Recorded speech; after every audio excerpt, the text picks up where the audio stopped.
thinking. This is not appropriate. Sabi ko, medyo naiinis na ako. So, developmentally, mali ito, ganyan.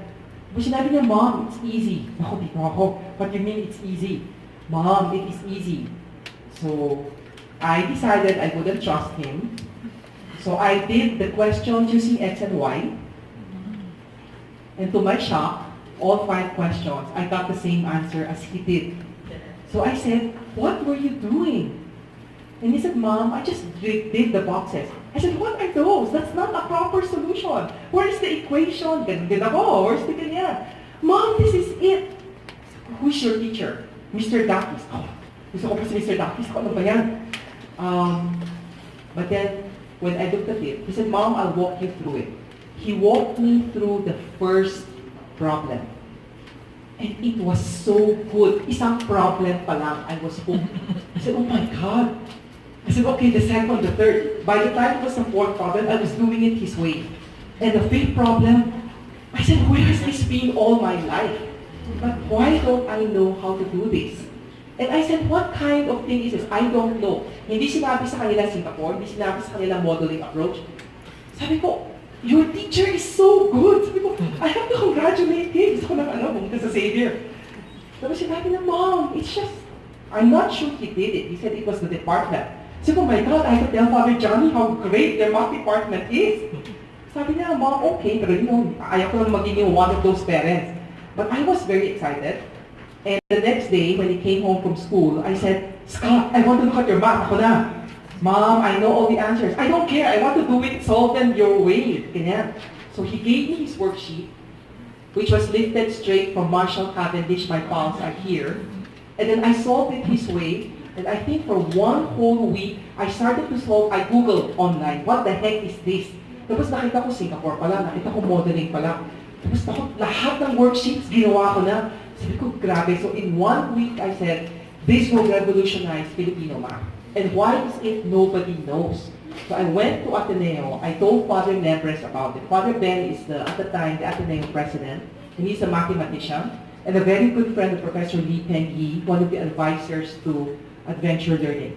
So Father Ben told me, Quina, Ateneo has been doing this earlier than Xavier School did. Like 2 years before Xavier School did. I said, why is it I'm teaching at Ateneo College? I don't know anything about it. He said, well, you can talk to the grade school. So, punta ko ng grade school. Sabi ko, ano ba yan? And also po yung mga grade school na teachers. Tapos, they showed me the book. I said, is this the book Ateneo is using? Yes. So, wow. So, I borrowed the book. I think I did one night. I looked to the grade 6. It was fantastic. I said, wow, this. I said, look at this book. It is such a great book. Look at the problems. Look at the... Sabi ko, this is what the Philippines has been lacking.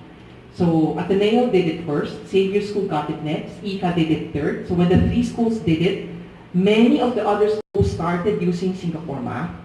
And I said, this is precisely... Parang...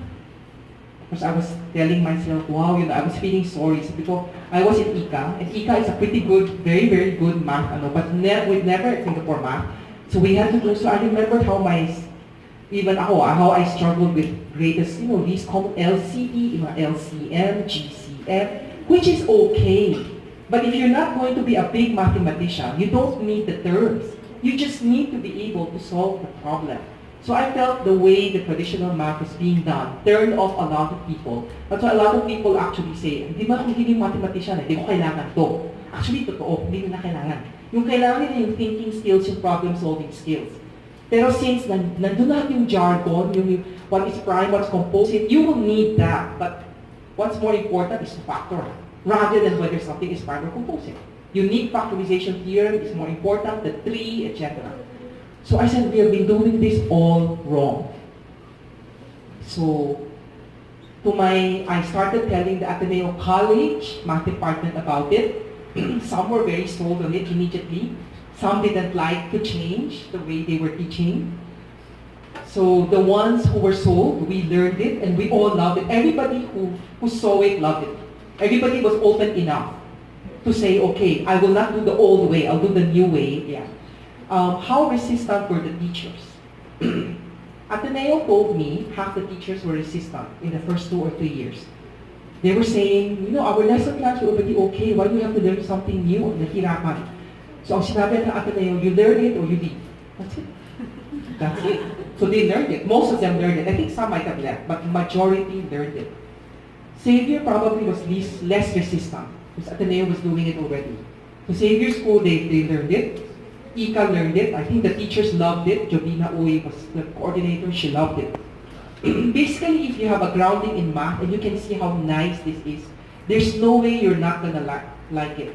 The ones I know who were resistant, according to my son and according to some of the Xavier math teachers, no surprise, were the parents. The parents were very resistant, extremely resistant. And the tutors across the street were highly resistant because they did not know how to do it, but now they're not because they already know. But before they were highly, Scott, what did you say happened? So I think I was talking to Mr. Dakis and some of the... Just finished here at Mac Center for the Galileo workshop, which is really very important for the children. Start them young at 3, pwede na. And to invite you, here's Carlo, the marketing manager of Galileo. Yes, hello everyone, good morning. I'm Carlo and I'm from the marketing group of Galileo. And I would just like to invite everybody, especially the kids out there and the parents out there, if they would like to learn more about our English programs, our math programs, and especially our Singapore programs, you can go to any Galileo center. We have 34 centers nationwide, so for sure there's one that's near you. And yon, we do have our summer programs as well, and for more information you can call 845-1234. Again, that's 845-1234. Remember the number, that's 845-1234. Call them. Kaya for more of Galileo, please do visit the blog at Occasionsofjoy.com. Bilis matuto ni Carlo. Thank you. Thank you.